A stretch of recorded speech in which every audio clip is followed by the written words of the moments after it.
The linen bandage on my wrist is my secret, my shame, my death sentence.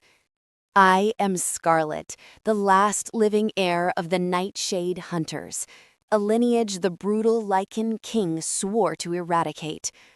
I hide with the Order of Astrals, breathing fear like air. But one moment outside the walls shatters everything. The beta, Brock, grabs my arm. The sleeve tears. The ancient mark is exposed on my skin for all to see. A nightshade, he roars, his voice a death knell. I run. I don't look back. I can't. His howls of pursuit are the only thing I hear. But high on the citadel walls, a pair of eyes follows my desperate flight. King John, the man destined to kill me. And as our gazes lock across the distance, a terrifying, impossible pull in a single, guttural word from the king himself, echoing across the courtyard with absolute, undeniable authority. Mine. The linen bandage wrapped around my wrist is my constant, itching shackle, a tangible reminder of the identity I must keep buried. My world is confined to the cold, echoing library of the Order of Astrals, a gilded prison of dust, shadows, and whispered secrets. Here I am less a person and more a specter, a ward kept alive out of duty to a past that hangs over me like a shroud. I have committed every gruesome account of Lycan brutality to memory, every chilling detail of the Nightshade hunter's ruthless eradication, until the fear is a poison seeping into my bones. I move through the cavernous halls with my gaze fixed firmly on the stone floor, my shoulders perpetually hunched, my marked wrist kept meticulously hidden beneath long sleeves and layers of cloth. Survival is not a goal, it is a minute-by-minute negotiation, a silent mantra of obedience and invisibility that dictates my every breath. This fragile existence was bought with a price I can still feel in the hollow ache of my chest, the ghostly memory of my parents' faces, their final, desperate command a scar upon my soul. Never let them see the mark. Never trust a Lycan. Never reveal what you are. The bandage is my most sacred and most hated possession, a flimsy barrier between me and a death sentence. The other acolytes sense the danger that clings to me. They offer wide berths and furtive, fearful glances, their curiosity laced with a palpable tension. I am Scarlett, the last remnant of a burned-out star, and my sole purpose is to fade into the darkness from which I came. The weight of my secret is a physical pressure, a constant companion that makes the very air feel thick and heavy to breathe. My only solace is found in the silent company of forgotten histories and crumbling spellbooks, their pages filled with tragedies that are not my own. In these aisles, I am just another story waiting to be concluded, another tragedy waiting for its final, bloody page. I trace the faded ink of an illuminated manuscript, the action a feeble attempt to steady my own frantic heart, and try to convince myself that this small, hidden half-life is enough, that survival is a worthy substitute for living.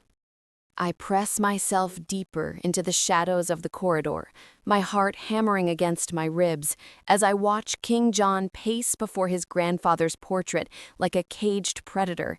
Even from this distance, I can feel the raw power radiating from him, the barely contained violence that makes every instinct scream at me to run.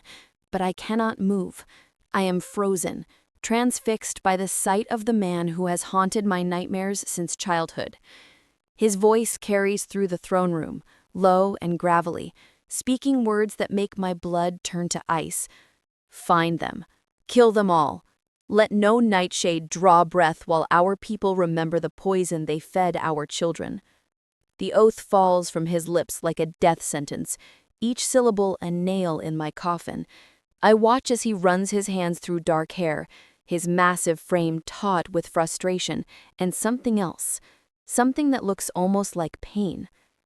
Beta Brock's heavy footsteps echo as he enters the throne room, and I shrink further into the alcove, praying the shadows will swallow me whole. My king, the patrols report nothing. Still no trace of any remaining hunters. There's something in Brock's tone that makes my skin crawl, a barely concealed satisfaction that doesn't match his words. When King John whirls on him, eyes flashing gold with his wolf's presence, I have to bite my lip to keep from gasping. The oath stands until every last drop of Nightshade blood has been spilled, the king snarls. And I feel those words like a physical blow. My hand instinctively moves to the bandage on my wrist, the hunter's mark beneath it burning like a brand. This is the man destined to kill me, the one whose very existence means my death. Yet something in his voice, in the hollow ache I hear beneath the rage, makes me pause. There's more to this oath than simple vengeance.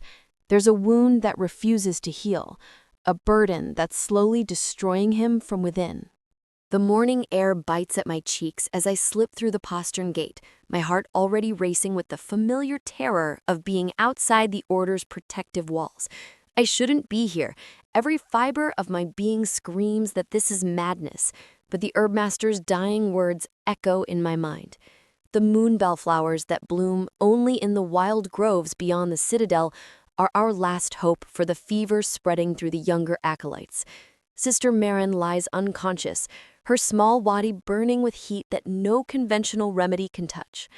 My feet move swiftly along the forest path, every shadow a potential threat, every rustling leaf a harbinger of discovery. The basket clutched against my chest feels pitifully inadequate protection, but I force myself to focus on the task. Find the moonbell. Save Marin. Return before anyone notices I'm gone. Simple. Achievable. The lie I tell myself with every step. The grove appears like a sanctuary, bathed in filtered sunlight, and I fall to my knees among the silvery blooms, my hands shaking as I gather the precious flowers. Each stem that goes into my basket is a small victory, a step closer to safety. But as I reach for a particularly large cluster, a shadow falls across me like a death shroud. The scent hits me first, musk and dominance and barely restrained violence. Well, well, what do we have here? Beta Brock's voice slides over me like oil, and I freeze completely, not even daring to breathe. A little mouse so far from her hole. His boots crunch closer through the fallen leaves, and I can feel his predatory gaze burning into my hunched shoulders. When I finally force myself to look up, his smile is all teeth and cruel amusement. You're not supposed to be outside the walls, little astral. Don't you know these woods are dangerous? The way he says the word dangerous makes it clear that he's not talking about wild animals or bandits. He's talking about himself. Please, I was just gathering herbs for the sick. My voice comes out as barely a whisper, and I hate how small and pathetic I sound. Brock circles me like a predator toying with wounded prey, his massive frame blocking out the dappled sunlight that had seemed so peaceful moments before. Every instinct inherited from generations of hunters screams at me to run, to fight, to do anything but cower here among the scattered moonbell flowers. Herbs? His laugh is a harsh bark that makes me flinch. How noble of you. But you see, little mouse, I don't think that's the whole truth. He lunges forward suddenly, and before I can scramble away, his massive hand clamps around my wrist like a steel trap. The contact sends shockwaves of panic through my entire body, my vision tunneling as his grip tightens with deliberate, crushing force. Let me go! I thrash desperately, my free hand clawing at his fingers, but he's immovable as stone. His eyes gleam with sadistic pleasure as he watches me struggle, drinking in my terror like fine wine. The fabric of my sleeve strains against his grip, the careful layers I've wrapped around my secret beginning to give way under the pressure. I can feel the linen bandage beneath shifting, loosening, and my heart stops completely. "You're hurting me," I gasp, but he only tightens his hold further. There's something calculating in his expression now, something that goes beyond casual cruelty. He's looking for something, searching for a reaction, a tell that will confirm whatever suspicion has taken root in his mind. The moonbell flowers lie forgotten at my feet, their silver petals already beginning to wilt in the shadow of my doom. I can hear the fabric starting to tear, a sound as final as a death knell, and I know with horrible certainty that my carefully constructed life of shadows is about to come crashing down around me. The sleeve gives way with a sound like breaking bones, the fabric tearing from shoulder to wrist in one devastating rip. Cool air hits my exposed skin, and for one heart-stopping moment I think the bandage might hold. But Brock's grip is relentless, his fingers digging into the linen wrapping like claws, and I watch in horror as the ancient cloth unravels, revealing inch by inch the thing I've spent my entire life hiding. The hunter's mark blazes against my pale skin like a brand of damnation.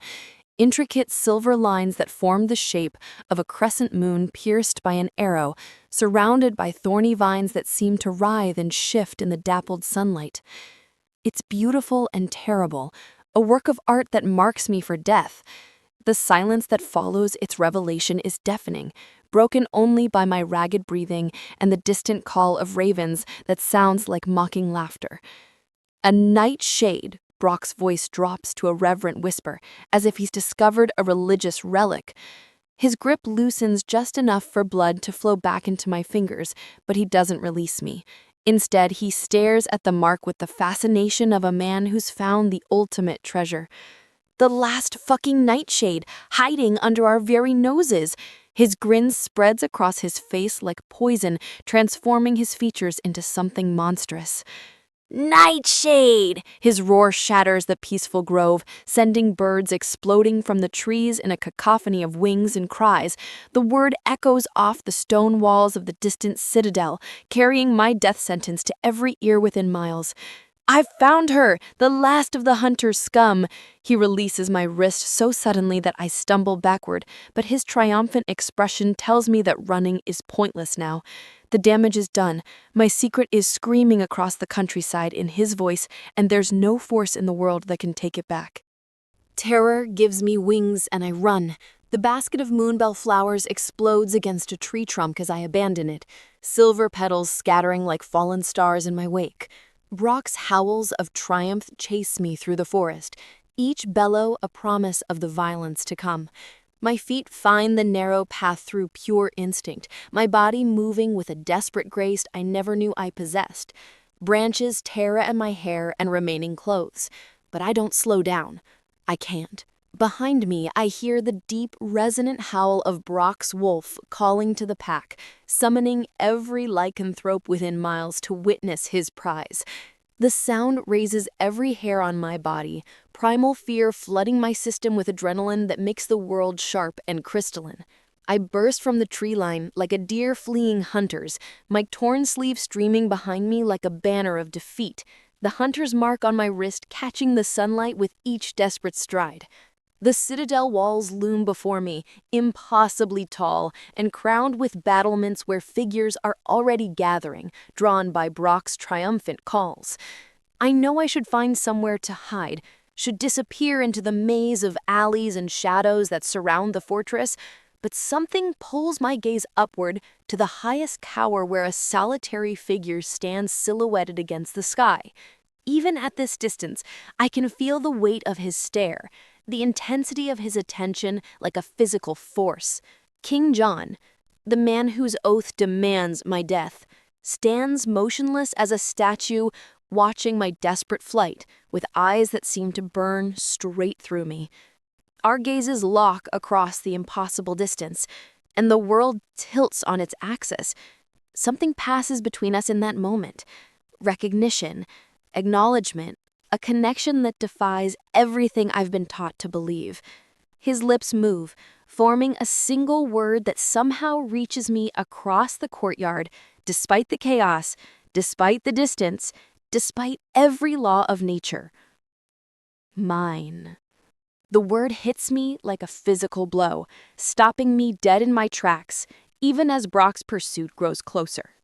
My legs give out beneath me as I stumble deeper into the ancient forest, King John's impossible words still echoing in my mind like a curse. Mine. What could he possibly mean? I am a Nightshade, his sworn enemy, the last remnant of the bloodline he's vowed to exterminate.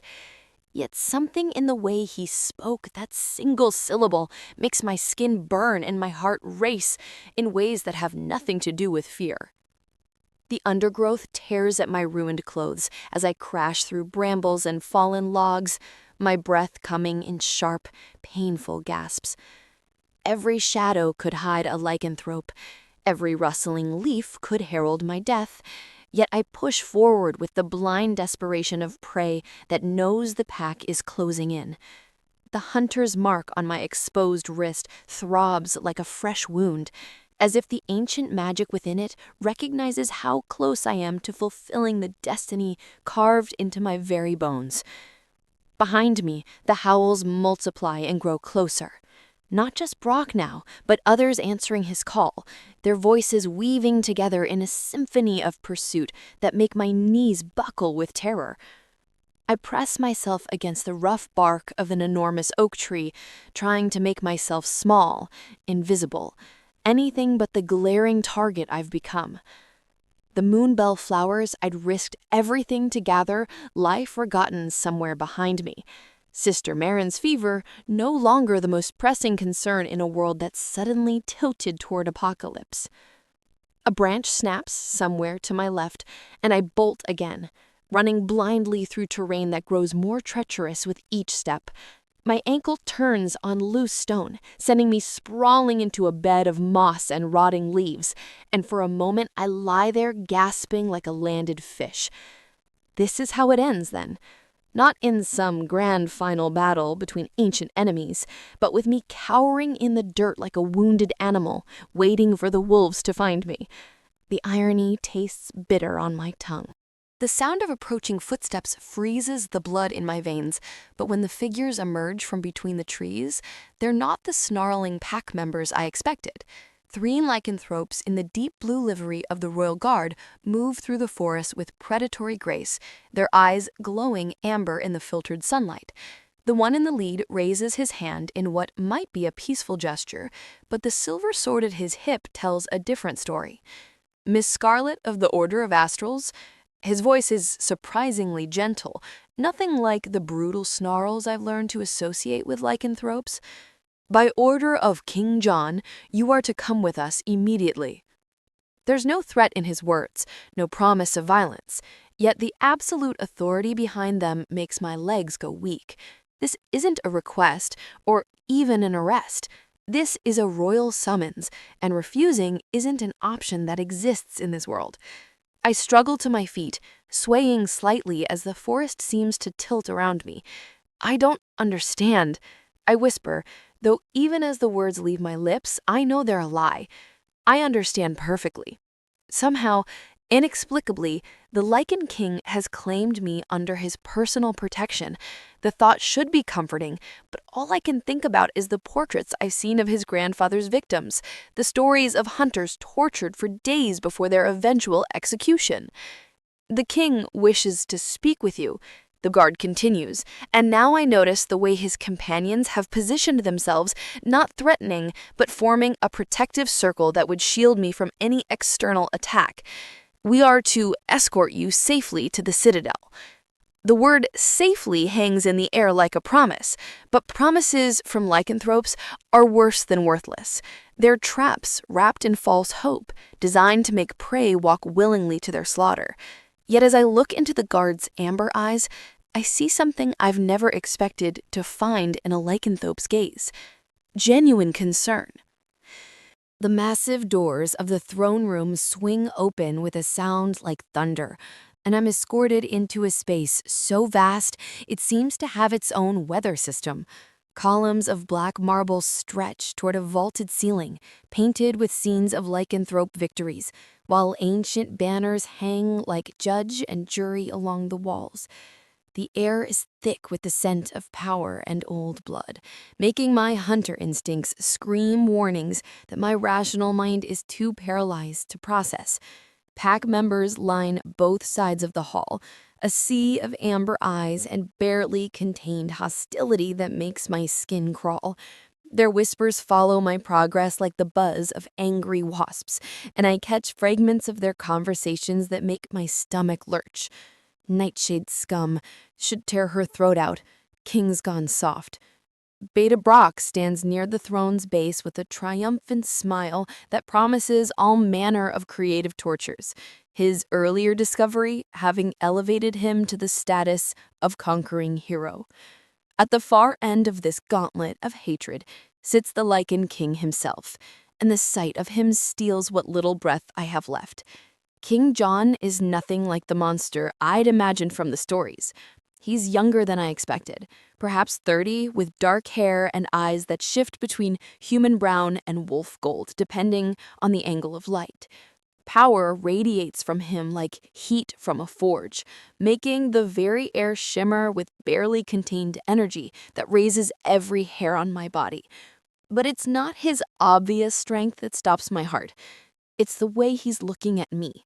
Not with the hatred I expected, not with the cold satisfaction of a hunter who's finally cornered my prey. Instead, his gaze holds something I can't identify, something that makes my knees shake and my pulse flutter in ways that have nothing to do with fear. When our eyes meet across the length of the throne room, the world seems to narrow to just this moment, this impossible connection that shouldn't exist between natural enemies. The moment our gazes lock, the world explodes, not with violence or noise, but with something far more devastating. Recognition that hits like lightning striking twice in the same place. Every story I've ever heard about fated mates crashes into my consciousness at once, but nothing could have prepared me for the reality of it. This isn't the gentle pull of romantic fantasy.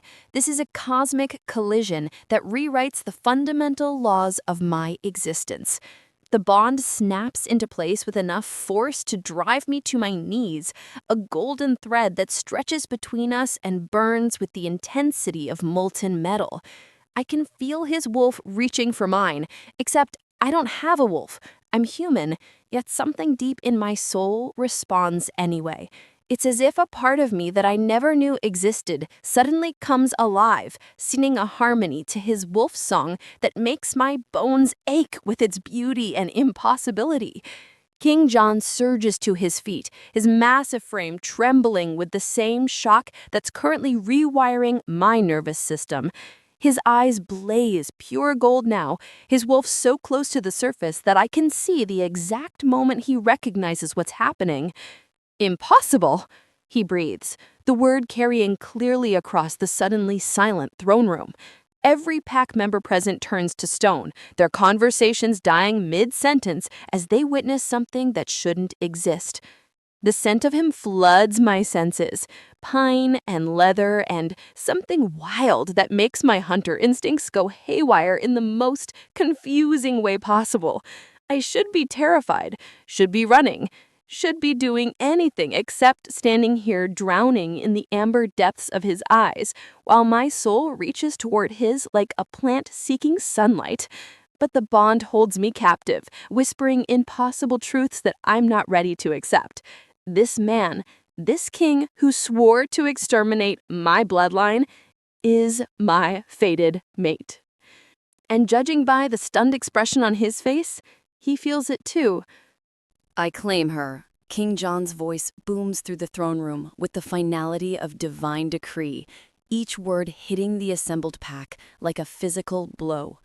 The silence that follows is so complete, I can hear my own heartbeat thundering in my ears, can hear the whisper of silk banners shifting in the air currents high above. Scarlett of the Nightshade line is under my personal protection. Any who harm her will answer to me directly. The pack erupts in chaos. Voices rise in outrage and disbelief, the sound washing over me like a tide of hostility that makes me sway on my feet. Through the cacophony, I hear fragments that make my blood run cold. She's a hunter.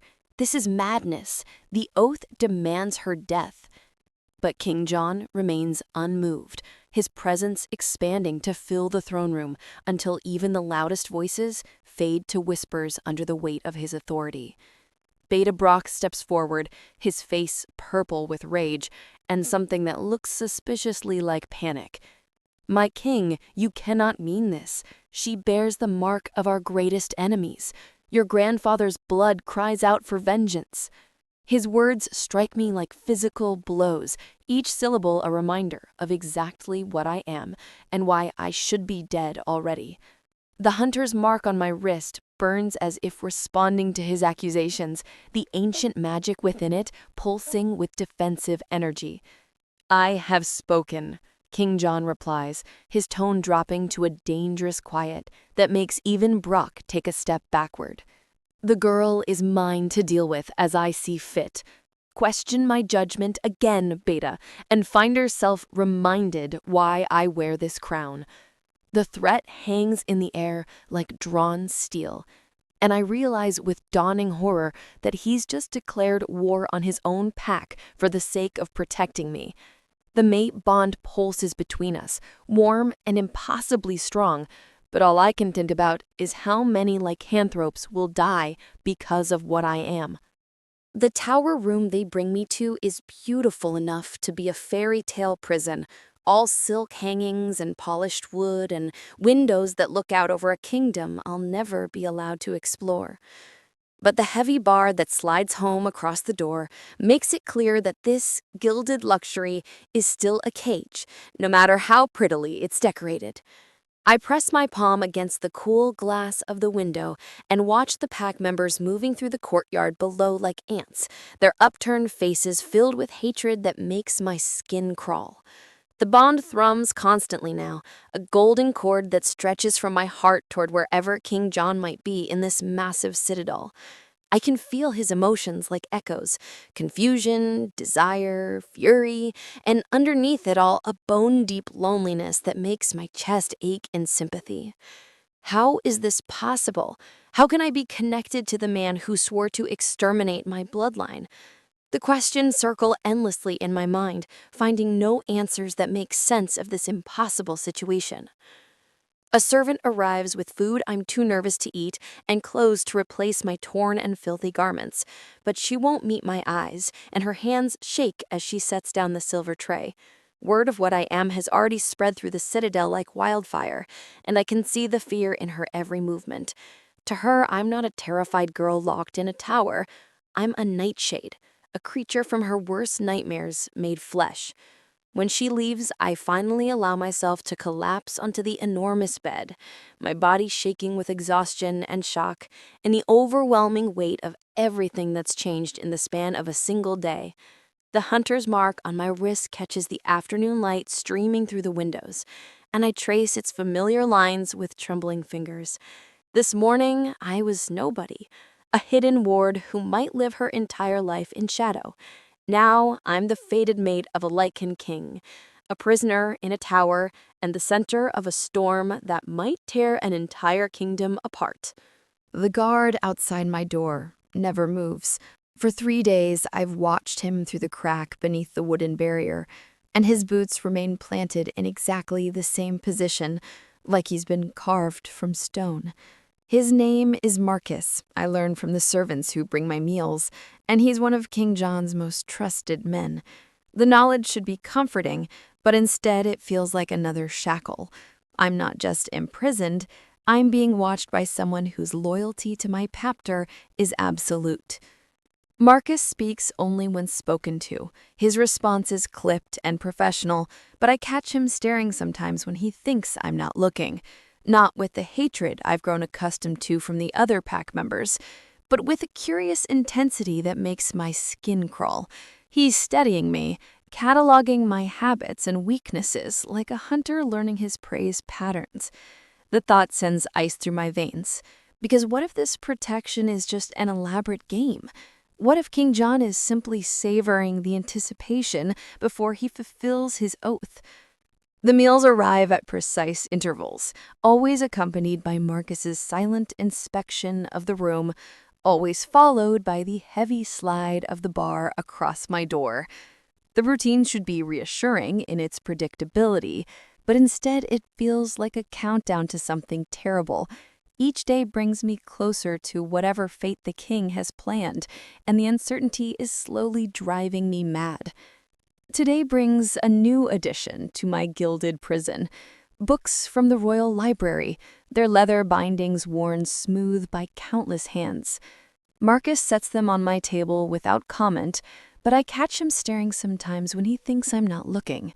Not with the hatred I've grown accustomed to from the other pack members, but with a curious intensity that makes my skin crawl. He's studying me, cataloging my habits and weaknesses like a hunter learning his prey's patterns. The thought sends ice through my veins, because what if this protection is just an elaborate game? What if King John is simply savoring the anticipation before he fulfills his oath? The sound of the bar lifting makes me freeze mid-sentence as I read out loud to myself, a habit I've developed to fill the crushing silence of my captivity. Heavy footsteps cross the threshold, and I know without looking that King John has entered my prison. The mate bond flares to life like a struck match, flooding my system with awareness that makes my hands shake and my breath come short. You don't have to stop reading. His voice is rougher than I remember, tinged with exhaustion that makes me glance up despite myself. He looks like he hasn't slept in days, dark circles shadowing his eyes, intention carved into every line of his powerful frame. When our gazes meet, the bond pulses with such intensity that I have to grip the edge of the table to keep from swaying toward him like a compass seeking north. He moves to the window with predatory grace, staring out at his kingdom while I struggle to remember how to breathe properly. The silence stretches between us, thick with unspoken words and the electric tension of the mate bond that neither of us seems willing to acknowledge. I can feel his internal struggle as if it were my own, duty warring against desire, centuries of hatred battling against this impossible connection that defies everything he's ever known. Why? The word escapes before I can stop it, and he turns to face me, with eyes that shift between human brown and wolf gold. Why are you protecting me when everything you believe demands my death? The question hangs in the air like drawn steel, and I see him flinch as if I've struck him. For a moment, his carefully controlled mask slips, and I catch a glimpse of the man beneath the crown, lost, conflicted, and just as trapped by this bond as I am. But before he can answer, Marcus's voice sounds from the doorway, reporting some urgent matter that requires the king's immediate attention, and the moment shatters like spun glass. The whisper starts small, carried on servants' tongues and guards' muttered conversations that aren't quite quiet enough. A merchant's cart overturned on the main road. A child falls ill with fevers that won't break. A prize stallion goes lame for no apparent reason. Individually, they're just the random misfortunes that plague any kingdom. But together, they form a pattern that makes my blood run cold as I piece together the fragments from my tower prison. Through my window, I watch Beta Brock moving through the courtyard below like a man with a mission, stopping to speak with clusters of pack members whose body language grows more agitated with each conversation. I can't hear his words from this height, but I don't need to. The way their eyes turn toward my tower afterward tells me everything I need to know. He's weaving a web of suspicion and fear, painting me as the source of every ill that befalls the kingdom. The servants who bring my meals grow more nervous with each passing day, their hands shaking as they set down trays they barely seem to want to touch. One young girl refuses to enter the room at all, whispering prayers under her breath as she passes my door. The fear in her eyes when she glimpses me through the doorway is like a physical blow, because I recognize it from my own nightmares. She's looking at me the way I've always looked at lycanthropes, as a monster wearing human skin. Marcus maintains his stoic vigil, but even he seems affected by the growing tension that permeates the citadel like poison in the water supply. His jaw is tighter when he speaks, his responses even more clipped than before, and I catch him touching the silver pendant at his throat whenever he thinks I'm not watching. It's a protective ward, I realize with dawning horror. Even King John's most trusted guard has started wearing protection against me, as if my mere presence might corrupt him through proximity to whatever dark magic the pack believes I'm wielding. King John returns as the sun sets, painting my prison in shades of gold and amber that seem to ignite the mate bond between us. This time, he doesn't maintain his distance by the window, instead settling into the chair across from my small table with a weariness that makes him seem almost human. The careful control he usually wears like armor has cracked, leaving glimpses of the man beneath the crown that make my heart race for reasons that have nothing to do with fear. "Tell me about your childhood," he says suddenly, the request so unexpected that I nearly dropped the book I'd been pretending to read. When I stare at him in shock, he continues, "Not the propaganda version, not the stories they tell about Nightshade monsters in the dark. Tell me about Scarlett, the girl who hides in libraries and risks her life to gather herbs for sick children." The gentleness in his voice undoes me completely. For the first time since this nightmare began, someone is asking about me, not my bloodline, not my mark, not the threat I represent, but the person I actually am. Words spill out before I can stop them. Stories of quiet days among dusty books and stolen moments in hidden gardens, of the sister acolytes who taught me to braid my hair, and the old herb master who showed me which plants could heal and which could harm. "I never wanted to be a hunter," I whisper, the confession torn from the deepest part of my soul. I just wanted to help people, to heal instead of harm, to be normal. His eyes soften at my words, the wolf gold fading to warm brown that makes him look younger, more vulnerable. The pack expects their king to be a warrior, but sometimes I dream of a world where strength isn't measured in blood spilled. The confession hangs between us like a bridge, connecting two souls who've been shaped by expectations they never chose. And for one perfect moment, the ancient hatred that should divide us feels as insubstantial as morning mist. "Your Majesty," Marcus bursts through the door with an urgency that shatters the fragile intimacy we've built, his usual composure replaced by barely controlled panic. King John is on his feet instantly, the vulnerable man disappearing behind the mask of absolute authority so quickly I wonder if I imagined him entirely. The mate bond thrums with his sudden tension, fear and fury bleeding through the connection until my own heart starts racing in sympathetic response. "Report," the king commands, his voice cutting through the air like a blade, and I watch Marcus struggle to find words for whatever news he's brought. The pause stretches just long enough for my imagination to conjure a dozen disasters, each worse than the last. When he finally speaks, his words hit like physical blows. "The fever that's been spreading through the lower city, it's not natural, sire.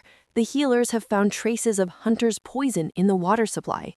The accusation hangs in the air between us like a death sentence, and I feel King John's gaze turn toward me with an intensity that makes my skin burn. The trust we'd been building crumbles in an instant, replaced with suspicion that cuts deeper than any blade. "That's impossible," I breathe, but even as the words leave my lips, I know how they must sound. Of course the Nightshade would deny poisoning innocents. Of course the hunter would claim innocence while children burn with fever in the streets below.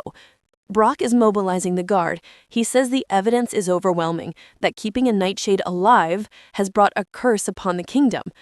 The words are barely out of his mouth before King John is striding toward the door, the mate bond stretching taut between us as he puts distance between my supposed treachery and his wounded trust. He pauses at the threshold, his broad shoulders rigid with tension that I can feel echoing through our connection like a second heartbeat. "We will discuss this later," he says, without turning around, but his tone suggests there may not be a later for us to share. The heavy bar slides home across my door with a finality that makes my knees buckle, and I'm alone again, with nothing but the echo of betrayal and the sick certainty that everything is unraveling faster than I can understand. Through the window, I watch torches flickering to life throughout the citadel as search parties organize themselves into hunting packs.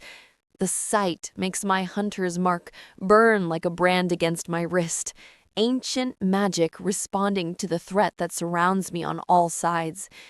Hours pass in agonizing silence before voices rise in the courtyard below, triumphant shouts that make my blood freeze in my veins. I press my face against the glass and watch Beta Brock emerge from the ruins of what I recognize as the old astral quarters, his arms loaded with artifacts that catch the torchlight like accusations made manifest. Even from this distance, I can see the silver glint of hunters' tools, the distinctive curved blades that my ancestors used to drain lycanthrope blood for their dark rituals. "Behold!" Brock's voice carries clearly through the night air, pitched to reach every ear in the citadel. "The proof we needed, hidden in the ruins where the Nightshade was raised, weapons of war and vials of poison meant to destroy us all."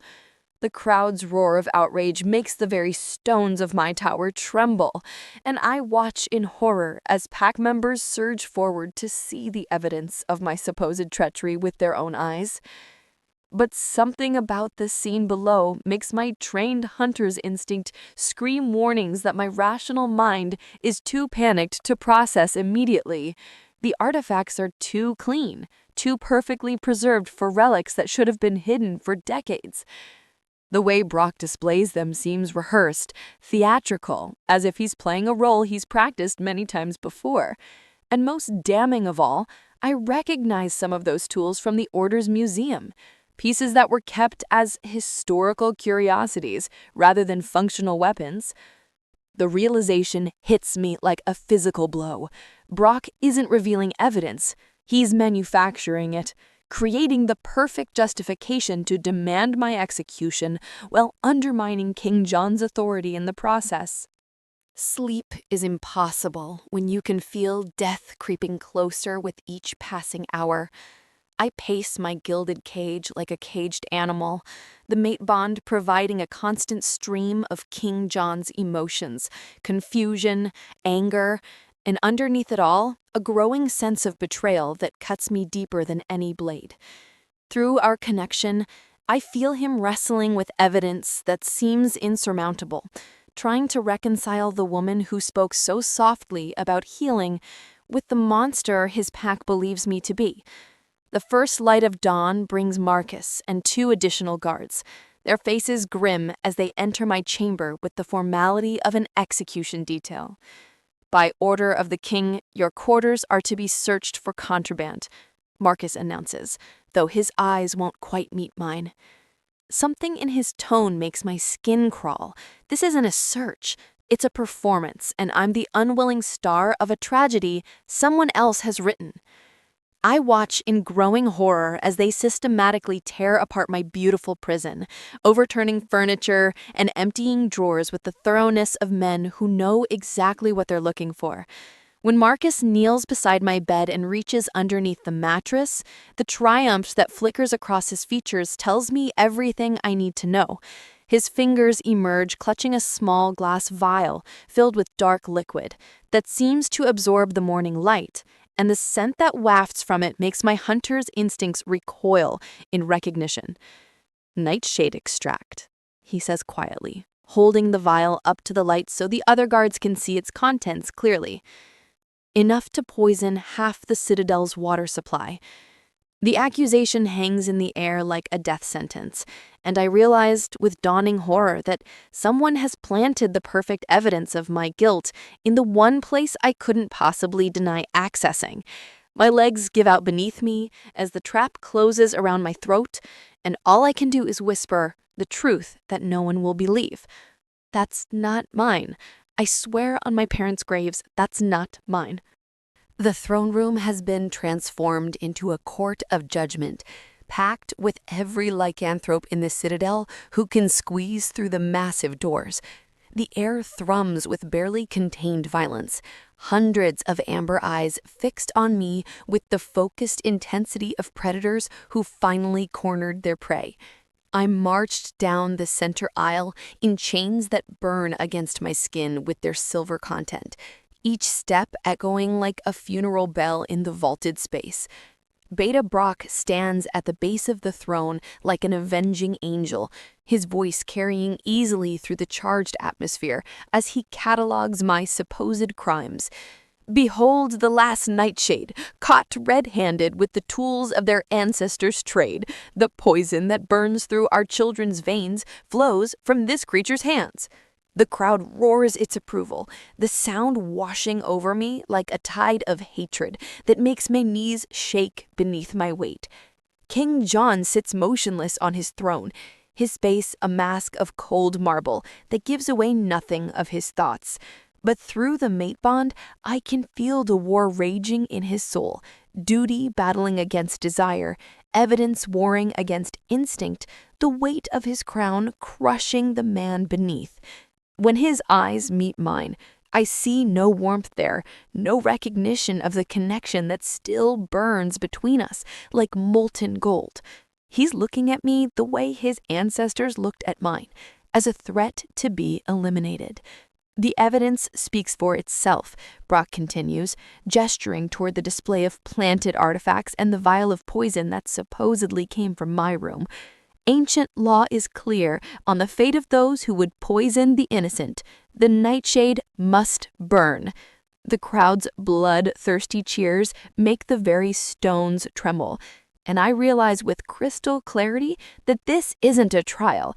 It's a lynching dressed up in legal ceremony. They've already decided my guilt. Now they're simply savoring the formality before they tear me apart. What say you to these charges, Nightshade? King John's voice cuts through the crowd's roar like a blade, formal and distant in a way that makes the mate bond writhe in agony between us. The connection that has been my one source of comfort in this nightmare grows cold and brittle, his emotions pulling away from mine until I'm left grasping at shadows. The rejection hits harder than any physical blow, because I can feel him choosing duty over the bond, choosing his crown over whatever we might have been. I am innocent of these crimes, I manage to say, though my voice sounds thin and desperate even to my own ears.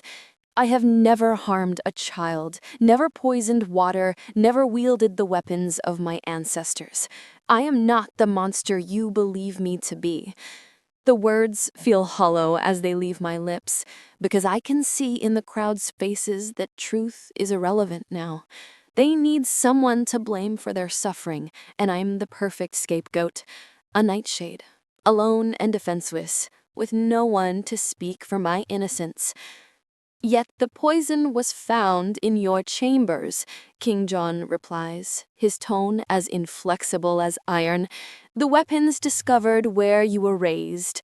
The fever began after your arrival in our midst. Each accusation is delivered with surgical precision, cutting away another piece of hope until I'm left bleeding metaphorically at his feet. Through the bond, I feel his pain at speaking these words, but also his resolve. He's made his choice, and it isn't me. The crowd presses closer, their bloodlust a palpable force that makes the air thick and hard to breathe. Above their jeers and threats, I hear Brock's voice rising in triumph as he calls for justice to be served swiftly and publicly. But it's the silence from the throne that destroys me. King John's refusal to defend me, his willingness to let the mob have their pound of flesh. The mate bond stretches between us like a breaking chain, each link snapping under the weight of his betrayal, until I'm left truly alone in a room full of enemies who wear the faces of judge and jury. The descent into the citadel's bowels feels like a journey into the underworld, each stone step carrying me further from light and hope and deeper into a darkness that seems to seep into my very bones. The guards who escort me say nothing, their faces grim with the satisfaction of duty performed, and I don't blame them. In their eyes, they're protecting their people from a monster. It's not their fault that monster happens to be an innocent girl who's never hurt anyone in her life. The cell they throw me into is carved from living rock, so cold that ice crystals form on the walls and my breath comes out in visible puffs. The silver bars that cage me burn against my skin whenever I get too close, a constant reminder of exactly what I am and why I deserve to be here. There's no furniture, no comfort, nothing but stone and silver and the crushing weight of absolute despair that presses down on me like a physical force. The mate bond flickers weakly in the darkness, barely more than a whisper of connection that tells me King John still lives somewhere far above me. But even that small comfort feels tainted now, because I can sense his struggle to sever the tie completely. He's trying to cut away the part of his soul that recognizes mine, to kill the connection that makes him weak in his people's eyes. The rejection is a constant ache in my chest, worse than cold or hunger or the terror of knowing I'm going to die here, alone and forgotten, and the man whose soul calls to mine will be the one who lights the pyre. Beta Brack's arrival is announced by the sound of multiple sets of boots on stone, echoing through the dungeon like the drums of war. When he appears before my cell, flanked by half a dozen guards, his smile is the cruel, satisfied expression of a man who's finally achieved his heart's desire. The torchlight flickers across his face, casting shadows that make him look demonic, and I realize this visit isn't about interrogation or even gloating. It's about delivering a final verdict. "Tomorrow at dawn," he says without preamble, his voice carrying the weight of absolute authority, "you will burn in the courtyard before the assembled pack. Ancient law demands it, and even our conflicted king cannot deny justice forever." The words hit me like physical blows, each syllable driving home the reality that my time has finally run out. I've spent days in this frozen hell clinging to the hope that King John might remember what we shared, might find a way to save me. But that hope dies in the face of Brack's triumphant certainty. "The people cry out for your blood," he continues, pressing closer to the silver bars with the confidence of a man who's already won. "Every hour you remain alive, more children fall sick, more innocents suffer from the poison you've brought to our lands. The king may be weak, but the pack demands satisfaction." There's something in his eyes that goes beyond simple justice. This is personal for him, and I realize with dawning horror that my death is just the beginning of whatever game he's playing. "You're lying," I whisper. But the words come out broken and desperate, lacking any real conviction. "I never poisoned anyone. I'm not responsible for the fever." His laughter is like breaking glass, sharp and cutting, and when he speaks again, his voice drops to a conspirative whisper that makes my blood freeze. "Of course you're innocent, little Nightshade, but innocence is irrelevant when guilt serves a greater purpose. Your death will prove the king's weakness, and a weak king is easily replaced." The sound of a single set of footsteps approaches my cell in the deep hours of the night, measured and deliberate in a way that makes my heart race with desperate hope. When King John emerges from the shadows, carrying a torch that throws dancing light across the dungeon walls, I scramble to my feet despite the weakness that has settled into my bones like poison. The mate bond flares to painful life between us, stronger than it's been since my arrest, and for one wild moment I think he's come to rescue me. But the expression on his face kills that hope before it can fully bloom. He looks at me with the cold assessment of a man studying a dangerous animal, his eyes hard and unforgiving in the flickering torchlight. The warmth that once lived between us has been replaced by suspicion and betrayal, and I can feel through our connection that he's steeled himself against whatever pull he might still feel toward me. I came to see for myself, he says quietly, his voice echoing off the stone walls like a judgment from on high. To look into the eyes of the creature who would poison children and decide if there's any trace of the woman I thought I knew. The words cut deeper than any blade because they confirm my worst fear. He believes I'm guilty. The man whose soul calls to mine has accepted the evidence of my treachery without question. John, please, I whisper, using his name for the first time, hoping that somewhere beneath the crown and the cold facade, the man who spoke to me about healing still exists. You know me. You felt what I feel. I could never hurt innocence. But even as I speak, I can see the futility in his expression. He's already made up his mind, already chosen his duty over whatever connection we shared. When he turns to leave without another word, the mate bond stretches between us like a breaking rope, and I know that tomorrow I will die, not just friendless and alone, but betrayed by the one person in this world who should have understood my heart. Dawn breaks like a funeral pyre outside my cell window, painting the stone walls in shades of blood and amber that seem to mock the warmth I'll never feel again. The sound of the crowd gathering in the courtyard above drifts down through the dungeon like distant thunder, hundreds of voices raised in anticipation of the justice they believe they're about to witness.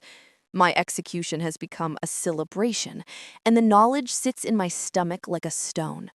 When King John appears at my cell one final time, flanked by guards who keep their hands on their weapons, I force myself to stand, despite the weakness that threatens to buckle my knees. The mate bond between us is barely a whisper now, crushed under the weight of his betrayal and my approaching death, but I can still feel the conflict raging in his soul. He's here for closure, I realize, to convince himself one last time that killing me is the right choice. I have one final offer, I say before he can speak, my voice hoarse from days of cold and despair but steady with the conviction that has crystallized in my heart during the long, dark hours. Let me drink the poison myself, here, now, in private. Spare your people the spectacle of burning a woman alive, and I'll take the guilt of their suffering with me to the grave. The shock that ripples through the mate bond tells me he never expected this, an offer of suicide from someone who should be begging for mercy. You would choose poison over fire? He asked quietly, and I hear something crack in his voice that might be the last remnant of the man who once looked at me with wonder instead of suspicion. I would choose to die with dignity rather than burn as entertainment, I reply, meeting his eyes with all the courage I have left. And maybe, in whatever comes after, you'll remember that monsters don't offer to spare their enemies pain. Marcus appears in the dungeon entrance like a man possessed, his usual stoic composure shattered by whatever urgency has driven him to interrupt the king's final interrogation.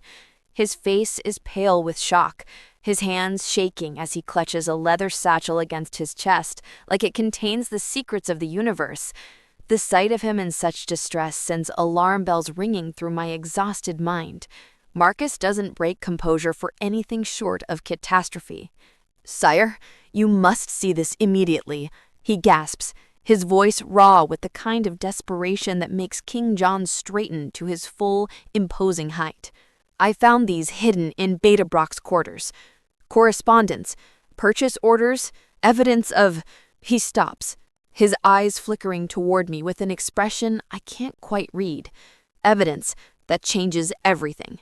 King John snatches the satchel with movements sharp enough to cut glass, his amber eye scanning the documents Marcus has brought with an intensity that makes the air in the cell crackle with tension. I watch his face transform as he reads, confusion giving way to dawning horror, and then to a rage so pure that it turns his eyes molten gold. Through the mate bond, I feel his fury building like a storm system, wild and devastating, and aimed at a target that isn't me. This correspondence is dated 3 weeks before her arrival. Purchase orders her Nightshade extract, payments to merchants in distant cities, instructions for planting evidence. He looks up from the papers with a murder in his eyes, and I realize that whatever Marcus has found has just torn apart the careful web of lies that Brock has woven around my guilt. "She's innocent," he breathes, the words hitting the dungeon air like a physical blow. "She's been innocent all along." The transformation that overcomes King John is nothing short of terrifying. His human facade doesn't just crack. It explodes outward in a shower of barely contained rage that makes the very stones of the dungeon tremble. His wolf surges to the surface with such violence that his eyes blaze pure gold, and his canine teeth extend in a snarl that promises death to whoever has dared to manipulate him so thoroughly. The silver bars of my cell, designed to contain the most dangerous supernatural creatures, might as well be made of paper when his fury crashes against them. He doesn't bother with keys or locks. His bare hands tear through the metal like it's warm butter, the screech of rending silver echoing through the dungeon like the cry of a dying beast. Sparks fly where his skin meets the bars, but he doesn't even seem to notice the burns that would cripple a lesser lycanthrope. "How long?" His voice is barely recognizable, roughened by the wolf's presence and thick with a rage that makes my bones ache in sympathetic response. "How long have I let you suffer for crimes you didn't commit, while the real traitor walked free among my people?" The mate bond flares back to full strength between us, no longer hindered by his doubt, and the emotions that fled through our connection nearly drive me to my knees. Guilt, fury, self-recrimination, and underneath it all, a love so fierce it takes my breath away. When he reaches for me, his hands are gentle, despite the violence still crackling through his frame like contained lightning. "Scarlett," he whispers my name like a prayer, like an apology, like a vow, all rolled into one. "I'm so sorry. I should have known. I should have felt the truth through our bond instead of letting evidence cloud my judgment." His touch burns away the cold that has settled into my bones, replacing it with warmth that has nothing to do with temperature and everything to do with the soul-deep recognition that I'm no longer alone in this fight. "I felt it too," I whisper against the warmth of his chest as he pulls me into his arms, the mate bond singing between us with renewed strength that makes the dungeon's oppressive darkness seem less absolute. "The bond," he says quietly, his voice rough with emotion as he buries his face in my hair. "It never felt wrong when I looked at you. Even when my mind accepted your guilt, my wolf kept insisting something was missing from the picture." His confession sends warmth flooding through my chest. Validation that the connection between us was real, even when everything else felt like lies. I should have trusted that instinct instead of letting Brock manipulate my fears. When he pulls back to look at me, his eyes have returned to human brown, but they burn with an intensity that makes my heart race for entirely different reasons than fear. "We have to expose him," I say, the words coming out stronger than I've felt in days. "Not just for me, but for your kingdom. He's been using the blood feud to undermine your authority, turning your own people against you while positioning himself as the righteous alternative." "Then we give him exactly what he wants." King John replies, his smile sharp enough to cut diamond, a public confrontation where truth and lies can finally meet in the open. The plan forms between us like a battle strategy, each piece clicking into place with the precision of a well-oiled machine. Brock wants to use my execution to prove his king's weakness. Instead, he's about to discover what happens when you corner a mated pair of apex predators and give them nothing left to lose. The abandoned armory beneath the citadel becomes our war room, its walls lined with weapons that haven't tasted battle in decades but still gleam with deadly purpose. Marcus stands guard at the entrance, while King John and I spread the evidence of Brock's treachery across an ancient oak table, each document another nail in the coffin of his carefully constructed lies. The correspondence tells a story of calculated betrayal that makes my stomach churn. Every detail planned months in advance. Every piece of evidence planted with surgical precision. He's been building toward this for over a year, King John says, his finger tracing the dates on various purchase orders and coded messages. The poison, the planted artifacts, even timing your discovery to coincide with the fever outbreak. All of it designed to force my hand and make me choose between duty and desire. The scope of Brock's manipulation is staggering, a web of deceit that encompasses not just my framing, but a systematic campaign to undermine royal authority. The execution is scheduled for noon, I point out, studying the crowd dynamics we can expect in the courtyard. He'll position himself as the voice of justice, probably demand to light the pyre himself to show his dedication to protecting the pack. The image makes my skin crawl, but it also presents an opportunity. That's when we reveal the truth, when he's standing before the entire pack, claiming righteousness while demanding an innocent woman's death. King John's smile is all predator now, sharp and dangerous in a way that makes my pulse quicken with something that definitely isn't fear. Let him have his moment of triumph, he agrees, his hand finding mine across the table with a touch that sends electricity racing up my arm. The higher he climbs, the harder he'll fall when everyone sees what he really is. The mate bond pulses between us, strong and certain now, and I realize that whatever happens in that courtyard, we'll face it together. King and supposed enemy standing united against the real threat to his kingdom. The courtyard feels like a coliseum preparing for gladiatorial games, pack members streaming through the gates with the eager anticipation of those who believe they're about to witness justice served. From my hiding place in the armory's shadows, I watch through a narrow window as the crowd swells to include what seems like every lycanthrope in the kingdom. They've come to see the last Nightshade burn, to celebrate the end of an ancient feud, completely unaware that they're about to witness something far different. Beta Brock holds court near the execution platform, his voice carrying across the stone expanse as he regales supporters with tales of my supposed crimes and his own heroic role in uncovering them. The sight of him basking in praise for lies and manipulation makes my hands clench into fists, but King John's steady presence beside me keeps my anger focused rather than explosive. "Patience," he murmurs, his breath warm against my ear. Let him dig his grave a little deeper. Marcus returns from his reconnaissance mission with intelligence that make the final pieces of our plan fall into place. "The royal guard is divided," he reports quietly. "About half believe in your innocence, sire, while the others have been swayed by Brock's rhetoric.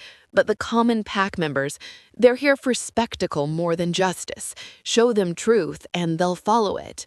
The assessment is both encouraging and terrifying because it means our success depends entirely on our ability to sway hearts and minds in the space of a single confrontation. "It's time," King John says, as the sun reaches its zenith, casting harsh shadows across the courtyard that make the execution platform look like an altar of sacrifice. His hand finds mine one last time, squeezing gently before we separate for the final act of this deadly theater. "Remember, no matter what happens, the truth is our weapon. Brock has built his power on lies, and lies crumble when exposed to light." I nod, drawing strength from his certainty, and together we prepare to walk into a crowd that wants my blood and show them where the real monster has been hiding all along. The roar of the crowd hits me like a physical wall as I'm dragged onto the execution platform, their bloodlust so thick I can taste it on the air like copper pennies. Beta Brock stands at the base of the pyre with a torch already flickering in his hand, his face radiant with triumph as he prepares to deliver the justice he's convinced them all I deserve. The sight of the kindling piled around the wooden stake makes my knees wobble, but I force myself to stand straight. If I'm going to die today, it won't be cowering. "Behold the last Nightshade." Brock's voice carries across the courtyard with practiced theatrical flair, and the crowd responds with cheers that make my bones vibrate. Today we end the blood feud that has plagued our people for generations. Today we prove that no enemy of the crown, no matter how cunning, can escape the justice they deserve. His words are perfectly calculated to inflame their righteous anger, and I can see it working in the faces turned toward me like flowers seeking sunlight. King John emerges from the citadel's main entrance with the measured stride of absolute authority, his royal guard flanking him in formation that speaks of barely controlled violence. But something in his posture and the way he holds himself tells me our moment is coming. The mate bond thrums between us like a plucked string, and through that connection I feel his wolf pacing just beneath the surface, waiting for the perfect moment to strike. "My people!" King John's voice cuts through the crowd's noise like a blade through silk, commanding instant attention in a way that reminds everyone exactly who wears the crown in this kingdom. Before we proceed with this execution, there are matters that must be brought to light, truth that has been hidden, lies that have been told, and justice that must be served to the truly guilty. The shift in the crowd's energy is immediate. Confusion replacing bloodlust, uncertainty creeping into voices that had been so sure just moments before. Brock's confident smile falters for just an instant, but that instant is enough to tell me he knows his carefully constructed world is about to crashing down. "You speak of truth, my king," Brock calls out with forced confidence, raising the torch higher as if he can illuminate his righteousness through sheer fire alone. "The truth is that this creature has poisoned our children. The evidence was found in her very chamber. Nightshade extract, enough to kill hundreds." His voice carries the authority of absolute certainty, but I can see the first cracks forming in his facade as King John approaches the platform with predatory grace. "Yes, let us speak of evidence," I call out, my voice somehow finding strength I didn't know I possessed. The crowd falls silent with the shock of hearing the condemned women speak, their attention riveted as I meet their stares with defiance instead of the fear they expected. But first, let me tell you about King John's grandfather, the man whose death supposedly justifies this blood feud. The silence that follows is so complete I can hear individual heartbeats in the crowd, can smell their confusion and growing unease as I continue. He wasn't the beloved healer you've been told about.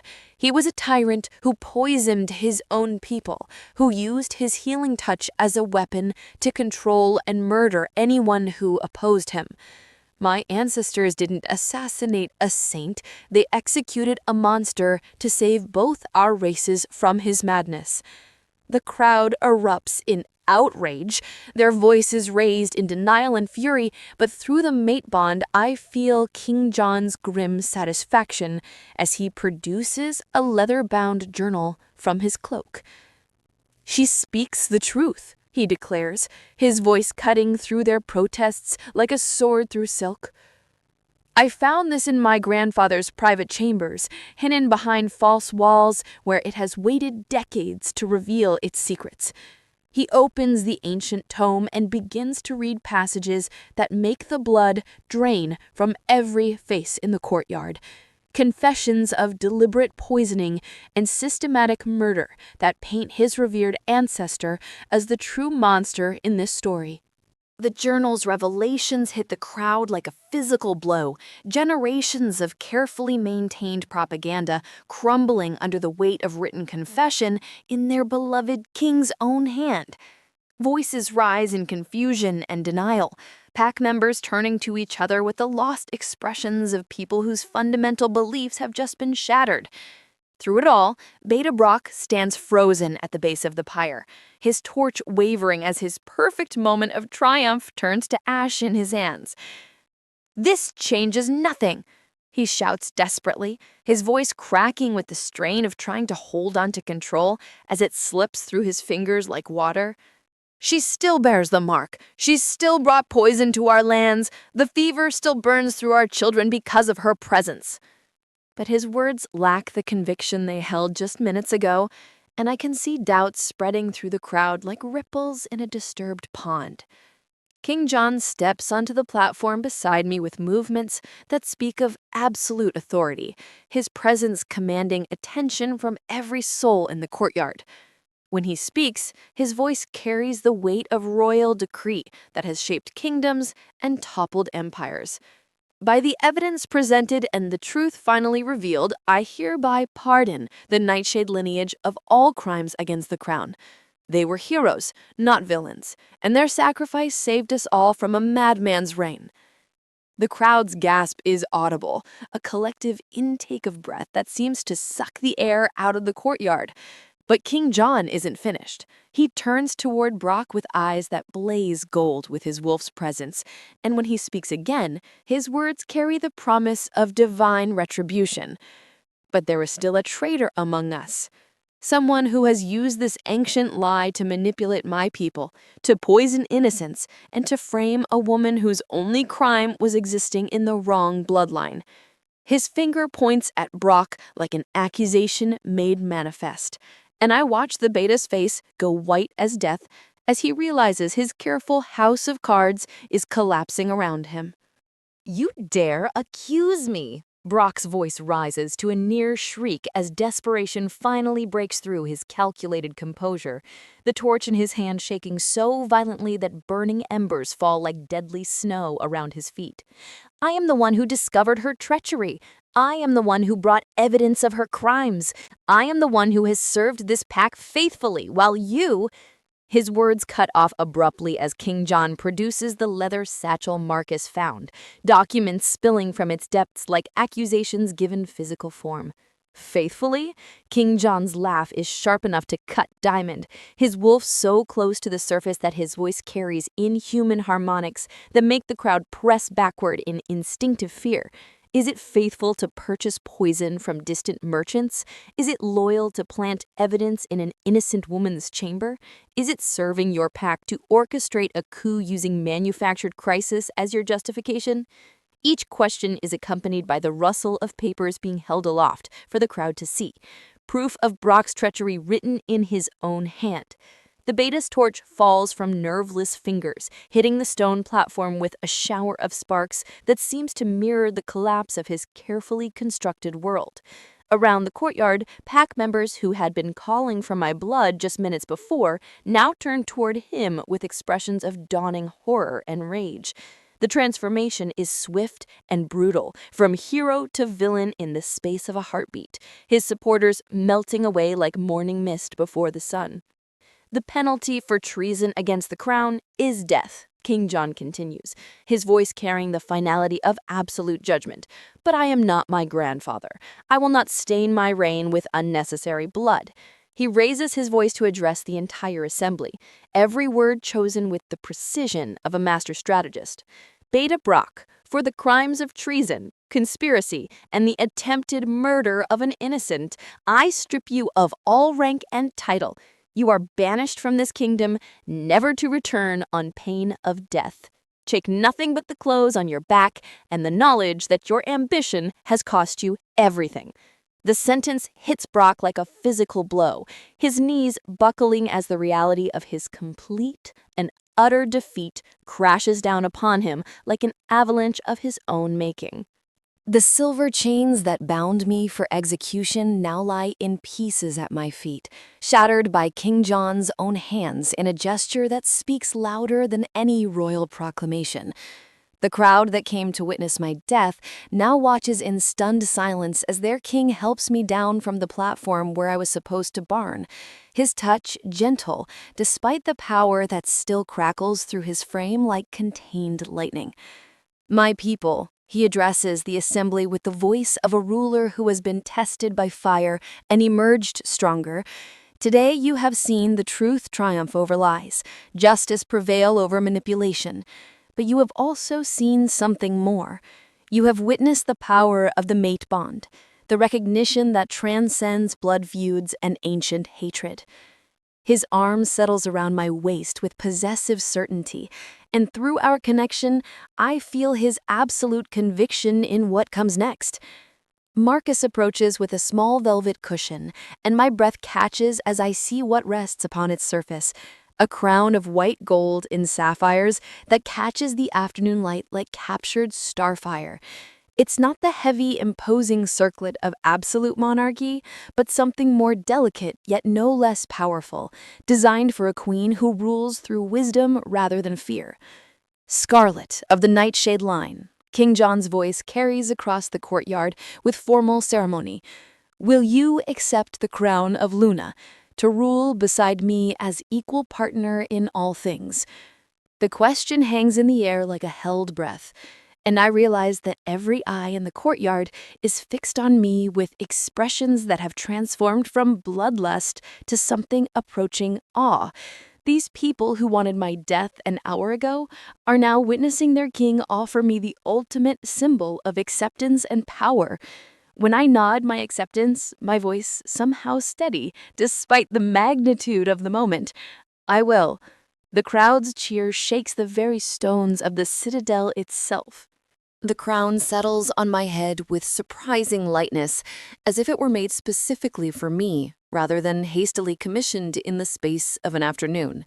The weight I expected never comes. Instead, there's a sense of rightness that flows through me like warm honey, the final piece of a puzzle I never knew I was solving, clicking into place with perfect precision. Around us, the crowd has found its voice again, but now they cheer for union rather than execution, for love conquering hatred instead of blood satisfying ancient oaths. King John's hands frame my face with reverence that makes my heart skip beats, his eyes warm brown instead of wolf gold as he looks at me with wonder that mirrors my own. My queen, he murmurs, the words carrying the weight of titles and the warmth of endearment all woven together. My mate, my equal in all things. When his lips meet mine, the mate bond flares between us like a star going nova, and I taste the promise of forever in that kiss. Together, we will build something new, I whisper against his mouth, my voice carrying to the crowd through some trick of acoustics that makes even the furthest pack members lean forward to catch my words. No more blood feuds, no more ancient hatred, no more children suffering for the sins of their ancestors. The crowd's response is immediate and overwhelming. Their voice is raised in approval that echoes off the citadel walls like thunder. As the celebration continues around us, I catch sight of the abandoned pyre and feel a moment of vertigo at how close I came to dying for crimes I never committed. But that moment passes quickly, replaced by anticipation for the future we'll build together. A kingdom where truth matters more than prejudice, where love can triumph over hatred, and where a hunter and a wolf can rule side by side in perfect harmony. The cycle of vengeance that has poisoned both our peoples for generations ends here, in this courtyard, with a crown on my head and a mate bond burning bright between us like the promise of dawn after the longest night. And so ends the tale of Scarlett, the last Nightshade, who rose from hunted prey to crowned queen, proving that love truly can conquer the deepest hatred. If this story captured your heart, I'd be incredibly grateful if you'd hit that subscribe button and ring the notification bell. Your support helps us bring more stories to life. Drop a comment below and let us know, which moment gave you the most chills? Was it when John first claimed her as mine, the devastating betrayal in the dungeon, or that final coronation scene? We love hearing which scenes resonate most with listeners. Make sure you're subscribed because we've got more stories that will leave you breathless. Until then, remember, sometimes the greatest love stories begin with the most impossible circumstances. Thank you for listening and see you on the next one.